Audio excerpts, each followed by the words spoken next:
தமிழ்நாட்டில் வடகிழக்கு பருவமழை தீவிரமடைந்துள்ள நிலையில் டெல்டா மாவட்டங்களில் இதுவரை 25,000த்திற்கும் மேற்பட்ட ஏக்கரில் நெற்பயிர்கள் நீரில் மூழ்கி சேதமடைந்துள்ளன. தமிழ்நாட்டில் கடந்த சில நாட்களாக வடகிழக்கு பருவமழை பெய்து வரும் நிலையில் திருச்சி, தஞ்சை, திருவாரூர், நாகை, மயிலாடுதுறை மாவட்டங்களில் பெருமளவில் நெற்பயிர்கள் நீரில் மூழ்கி உள்ளன. 33% அளவுக்கு பாதிக்கக்கூடிய அளவுக்கு இருக்கிறது என்று கண்டறியப்பட்டு தண்ணீரால் சூழப்பட்டது 25,610 ஹெக்டேர் அளவுக்கு தண்ணீரால் சூழப்பட்டு இருக்கிறது. இப்போ தண்ணீர் வடிய 33% மேல் பாதிப்பு உள்ளதுக்கு நிவாரணம் கொடுக்கிறதுக்கு அதுக்கு கணக்கெடுக்கின்ற பணி மாவட்ட ஆட்சியராக துரிதப்படுத்தப்பட்டு இருக்கிறது. திருச்சி மாவட்டத்தை பொறுத்தவரை சுமார் 1,25,000 ஏக்கரில் குறுவை சாகுபடி செய்யப்பட்ட நிலையில் 1,800 ஏக்கர் பயிர்கள் நீரில் மூழ்கி உள்ளன. தஞ்சை மாவட்டத்தில் 2 லட்சம் ஏக்கர் பரப்பில் குறுவை சாகுபடி செய்யப்பட்டதில் 5,178 ஏக்கர் பயிர்கள் மழை நீரில் மூழ்கி உள்ளன. அதேபோல 91,800 ஏக்கர் சம்பா சாகுபடி செய்யப்பட்டதில் 1,915 ஏக்கர் மழை நீரில் மூழ்கி சேதமாகி உள்ளன.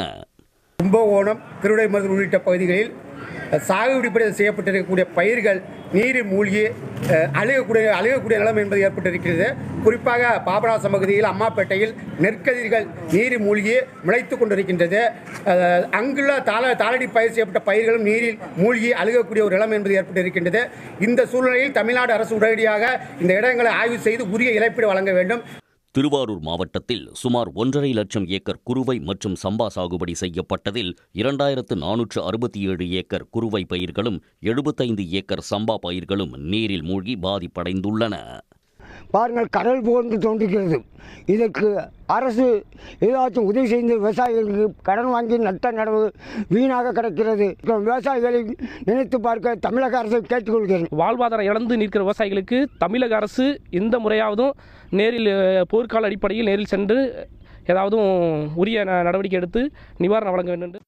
நாகை மாவட்டத்தை பொறுத்தவரை 74,692 ஏக்கரில் குறுவை சாகுபடி செய்யப்பட்டது. இதில் 38,300 ஏக்கர் பரப்பளவில் அறுவடை பணிகள் முடிந்துள்ள நிலையில் 5,899 ஏக்கர் குறுவை பயிர்கள் நீரில் மூழ்கி உள்ளன. அதேபோல சம்பா சாகுபடியை பொறுத்தவரை 55,597 ஏக்கர் சாகுபடி செய்யப்பட்ட நிலையில் 4,925 ஏக்கர் பயிர்கள் மழை நீரில் மூழ்கி உள்ளன. மயிலாடுதுறை மாவட்டத்தில் 1,72,500 ஏக்கரில் சம்பா மற்றும் தாளடி விவசாயம் மேற்கொள்ளப்பட்டு வருகிறது. இதில் 1 லட்சம் ஏக்கரில் தற்போது நடவு பணி முடிந்துள்ளது. இதில் 3,000 ஏக்கரில் மழைநீர் சூழ்ந்துள்ளது. உடனுக்குடன் செய்திகளை தெரிந்து கொள்ள சன் நியூஸ் பெல் ஐகானை கிளிக் பண்ணுங்க.